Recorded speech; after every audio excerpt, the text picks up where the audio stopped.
Good morning, guys. We're starting out with some showers, storms, and a flash flood watch for northwest Arkansas through 1 p.m. That's where some locally heavy rain is possible, and we can get it in Missouri too. It just won't be as widespread in Missouri, so it doesn't really warrant that watch. Wet roads in Branson this morning. It is 68 degrees with some clouds and a couple of showers. We've got some locally heavy downpours, meaning we've got some heavy rain in one spot. You drive 5 minutes and then it's not that heavy anymore. So Van Buren, Eminence, Houston, some of these spots where that rain is coming down at a pretty good clip. Even Lebanon, you drive around one side of Lebanon, there's some heavy rain. The other, it's not as heavy. Springfield seeing some lighter showers out there right now. We've got temperatures in the 60s and 70s at 72 in Springfield and 68 in Monette. Only 80 degrees by Dismissal. Mostly cloudy skies, a couple of showers and storms, and well below average. The storms decrease in coverage by this afternoon, but staying pretty spotty. We keep that storm chance overnight, and then again tomorrow, that front stalls. And then with the partly to mostly cloudy skies, we're looking at temperatures in the lower 80s all weekend, which is about 10 degrees below average. We'll have a couple of storms possible both Saturday and Sunday. The threats there would be for some locally heavy rain and lightning, so keep eyes out for that. Joe, Warren. The entertainment industry in northwest Arkansas continues to grow as production companies travel to the area to shoot in the natural state. Our Hannah Zettel joins us to explain how outside companies coming into Arkansas are helping build the local entertainment industry. Hannah? Good morning. Sipstone Pictures, known for its films Max Winslow and The House of Secrets and Freddy, has now built relationships with two Northwest Arkansas universities. This is all in hope of shaping the future of young filmmakers and keeping them in state. John Brown University and the University of Arkansas are two schools focused on setting college students up for success in the film industry without having to cross state lines.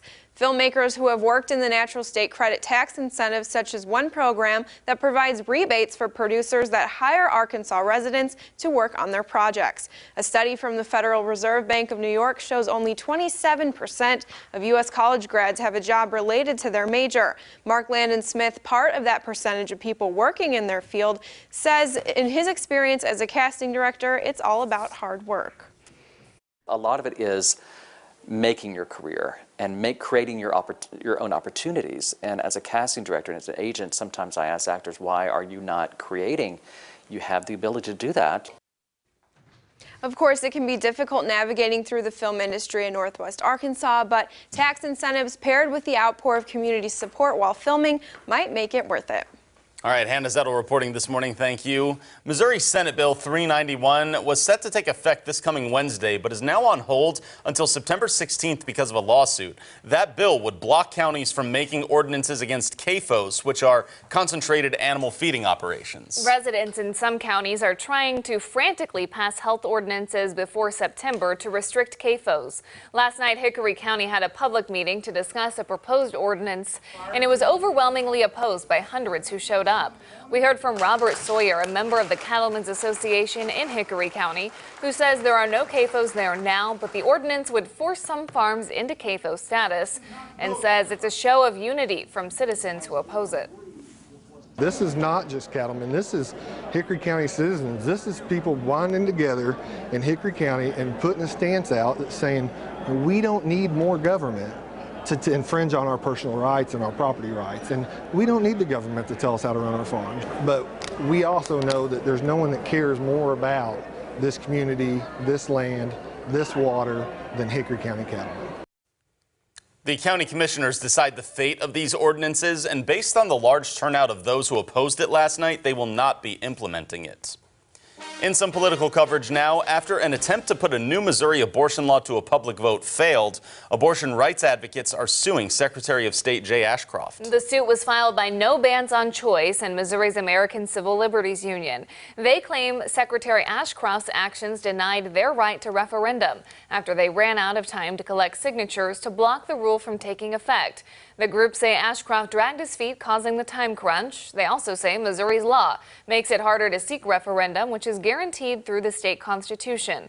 Ashcroft's office hasn't commented. This is the third lawsuit regarding abortion in Missouri. The others were filed by Planned Parenthood and the ACLU against the state regarding the new abortion law itself. Another lawsuit is between the state and Planned Parenthood over a St. Louis clinic's ability to perform abortions.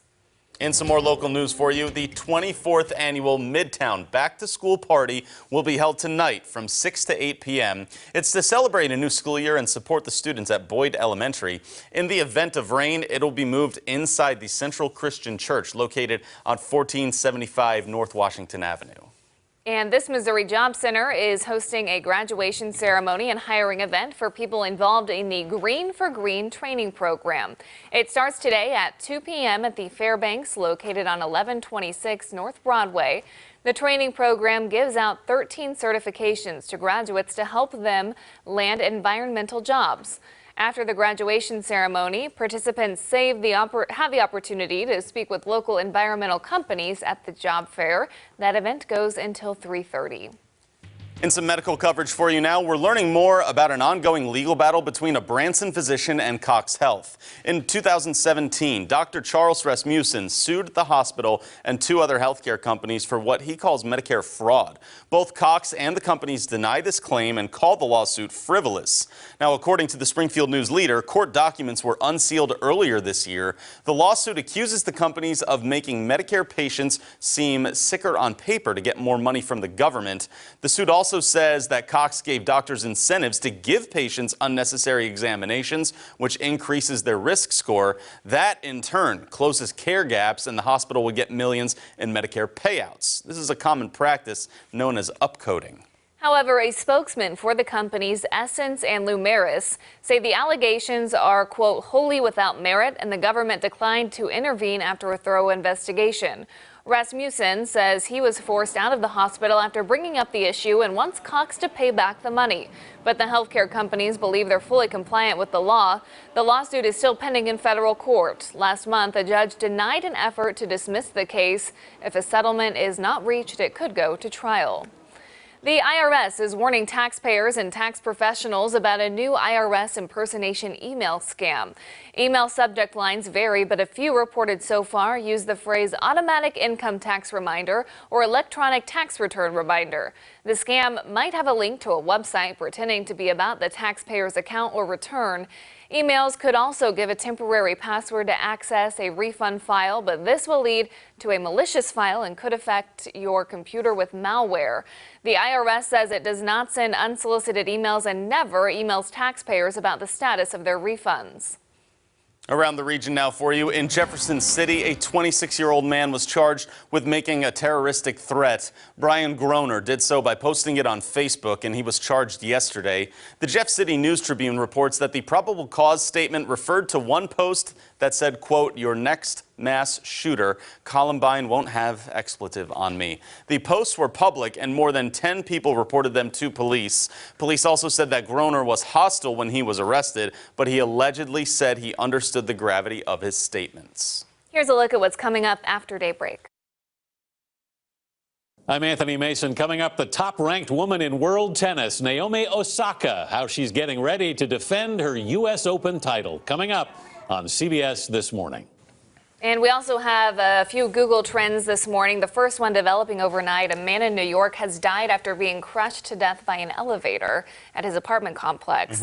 He was reportedly getting out on the first floor and the elevator plunged, pinning him between floors. An investigation is determining the cause. All right, we're looking at that. And then also another trend that was big yesterday. A lot of people were talking about unique version of Monopoly here. Socialist Monopoly, right? A lot of people say it contradicts itself. Yes, a lot of people do. And I saw this happening on Twitter yesterday. I was trying to figure out if this was actually real or not.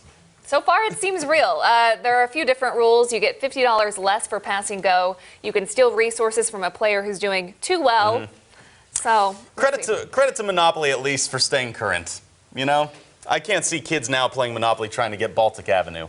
You know, there's NBA Monopoly, there's movie Monopoly, there's other things. As long as there's real money, right? They're keeping up with what's trending. No debit cards. All right, we've got one last check of our forecast here. A couple of showers and storms today and cool, only 80 degrees by dismissal. Some storms possible through the weekend. All right, everyone, thank you for starting your Friday morning off with us. Hope you have a great weekend. See you back here soon.